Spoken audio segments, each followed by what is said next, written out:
Pónganle mucha atención a este reporte que vamos a presentar a continuación, que es el informe mundial de UNICEF de cada año sobre el estado de la niñez en el mundo.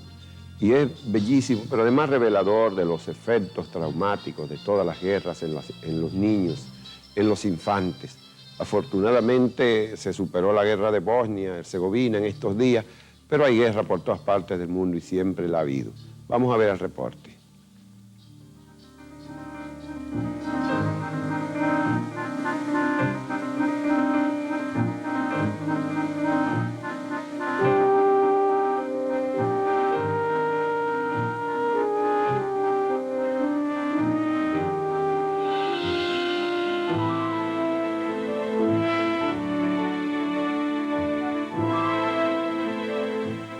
El Fondo de las Naciones Unidas para la Infancia fue creada en 1946 para asistir a los niños al finalizar la Segunda Guerra Mundial. Aunque los tiempos han cambiado, hay cosas que siguen igual. En el último decenio, unos 2 millones de niños han muerto debido a las guerras. Muchos millones han quedado discapacitados o huérfanos y por lo menos 10 millones han sufrido traumas psicológicos.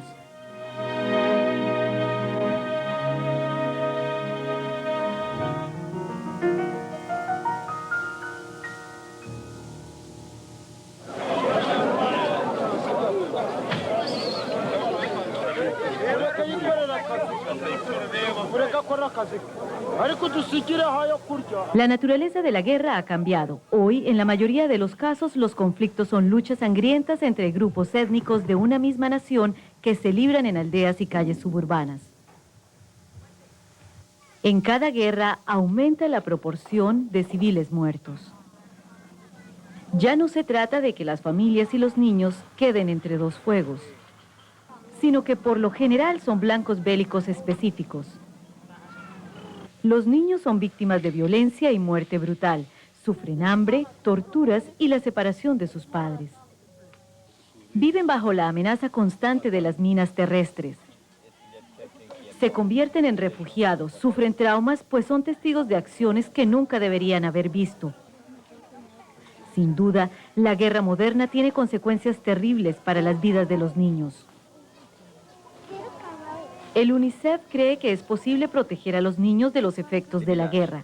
En el informe Estado Mundial de la Infancia de este año, la organización da a conocer su programa antibélico, una serie de medidas que ayudarían a proteger a los niños en los conflictos armados.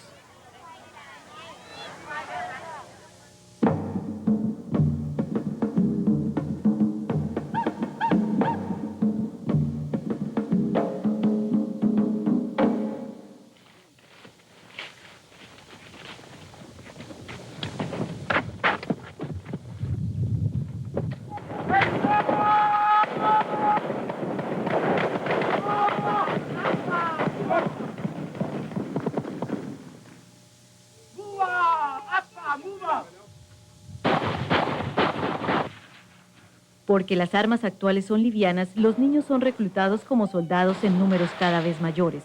Un niño con un fusil AK-47 o M16 puede ser un contrincante tan temible como un adulto. Se calcula que en 1988 unos 200,000 niños ocupaban puestos de combate. Los niños toman las armas por varias razones. Los rebeldes mataron a mi familia, por eso me uní a los soldados, para luchar por mi gente. ¿Has tenido que disparar contra muchas personas? 5 personas. Tengo que pelear, porque ellos son tantos en comparación con nosotros.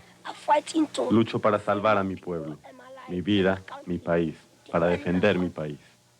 Aquí tenemos niños que se engancharon porque no tenían que comer. A algunos los obligaron a engancharse. O vienes con nosotros, o matamos a tus padres, o a ti. ¿Mataste a 5 personas? ¿Y cómo te sientes? Me siento libre. ¿Y te parece bien? Sí, señor. Muchos son reclutados en el ambiente propicio de los campamentos de refugiados y otros simplemente secuestrados. A menudo los niños son tratados como carne de cañón. Se los envía a espiar en misiones suicidas o a la vanguardia en los campos minados.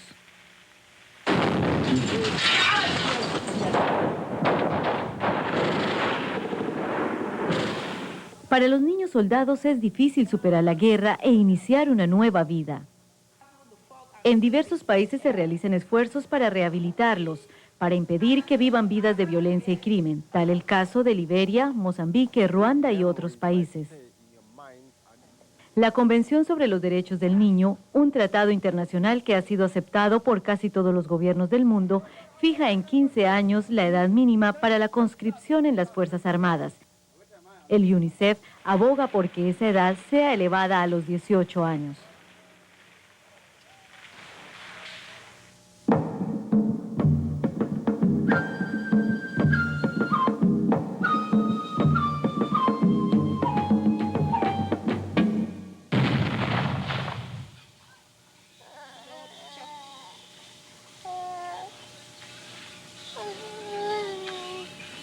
Dijo un general que las minas terrestres son soldados perfectos porque siempre son valientes, nunca duermen y jamás yerran.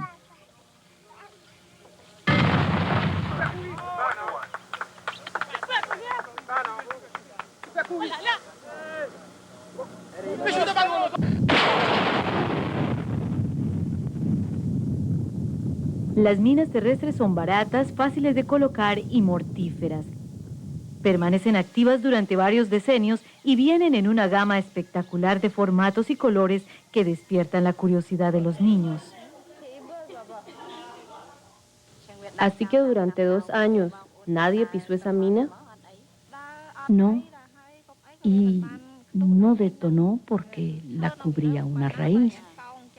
Pero mi hijo cortó la raíz que protegía la mina y el aparato estalló debajo de mí. Las minas terrestres causan dolor y sufrimiento a niños y familias. También tienen consecuencias económicas y sociales como la atención de los parientes lesionados o las vastas superficies que no pueden ser usadas en la agricultura. En 64 países del mundo existen todavía unos 100 millones de minas acechando. Se trata de artefactos difíciles de desactivar. En 1993 la Comunidad Mundial financió la eliminación de 100.000 minas. Ese mismo año se colocaron 2 millones más. Es hora de contar con normas jurídicas internacionales que prohíban la producción, el empleo, la venta y la exportación de minas terrestres antipersonal. El UNICEF no realiza operaciones comerciales con empresas que fabriquen o vendan minas terrestres.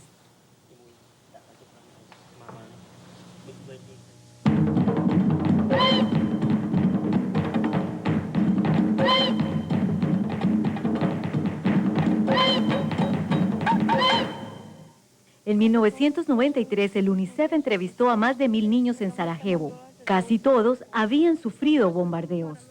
Muchos habían sido atacados por francotiradores o habían pasado por situaciones en que pensaron que iban a morir. Algunos sentían un dolor intolerable, otros tenían pesadillas aterradoras y muchos se sentían desesperanzados con respecto al futuro. Los niños que han sufrido los horrores de la guerra pueden crecer con sentimientos de temor, inseguridad, resentimiento y agresividad. Son muy destructivos, no se pueden concentrar, agreden a los demás niños o destruyen los materiales escolares. A veces no pueden dormir y a veces se despiertan en medio de la noche. Tienen pesadillas, no pueden hallar sosiego. En la ex Yugoslavia y en Ruanda, el UNICEF colabora para ayudar a los niños a superar los horrores que han visto y los traumas causados por la guerra. Se ha aprendido mucho sobre cómo tratar los daños psicológicos que han sufrido estos niños. Mediante la rehabilitación psicológica, un nuevo avance en el tratamiento de víctimas de guerra, quizás se puedan prevenir los conflictos del mañana.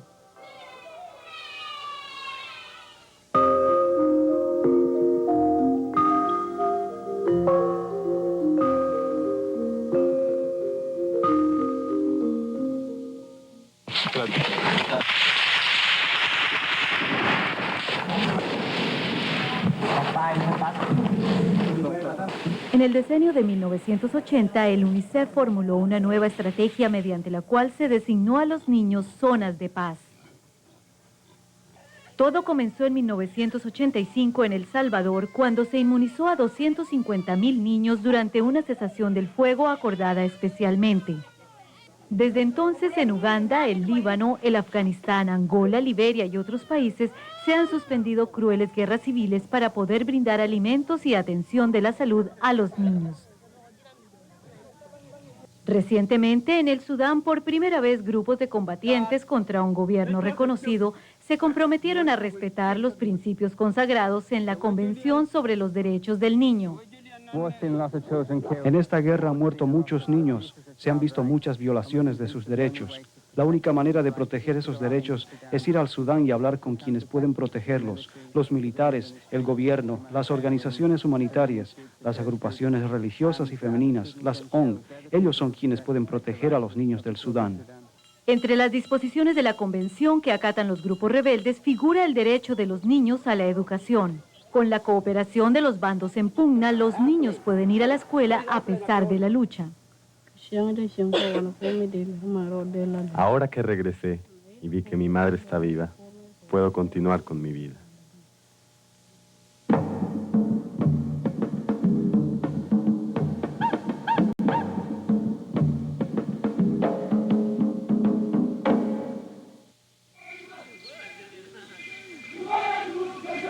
Ante el aumento de los conflictos étnicos en el mundo, resulta claro que es necesario tomar medidas a largo plazo para poner fin a la espiral de odio y violencia.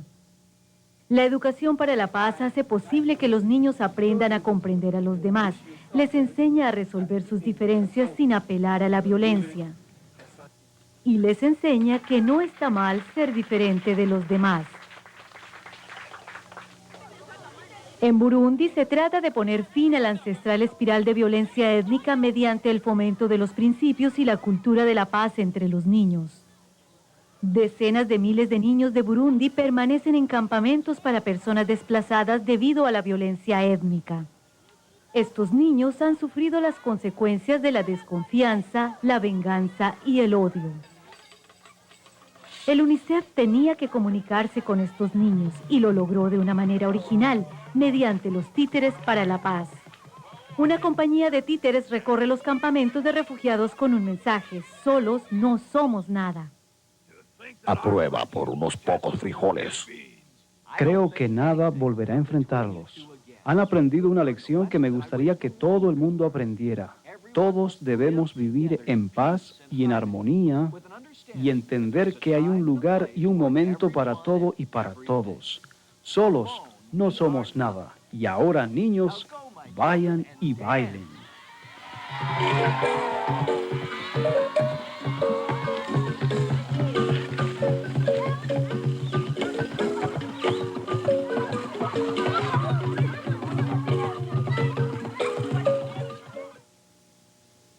Poner fin al reclutamiento militar de los niños, prohibir la fabricación, el empleo y la venta de minas terrestres antipersonal, rehabilitar a los niños traumatizados por la guerra y educarlos para la paz son algunos de los temas del programa antibélico. En medio de graves conflictos se deben tomar medidas extraordinarias para satisfacer las necesidades de los niños y para apoyar a los niños en las circunstancias más difíciles. Estas acciones demuestran que si cooperáramos podríamos poner fin de inmediato a la brutalidad y a la violencia. Nuestro amor y respeto por los niños pueden abrir las puertas al progreso humanitario y político. Nuestra preocupación por los niños podría lograr que el mundo hiciera realidad el propósito fundamental de las Naciones Unidas: salvar a las generaciones futuras del flagelo de la guerra.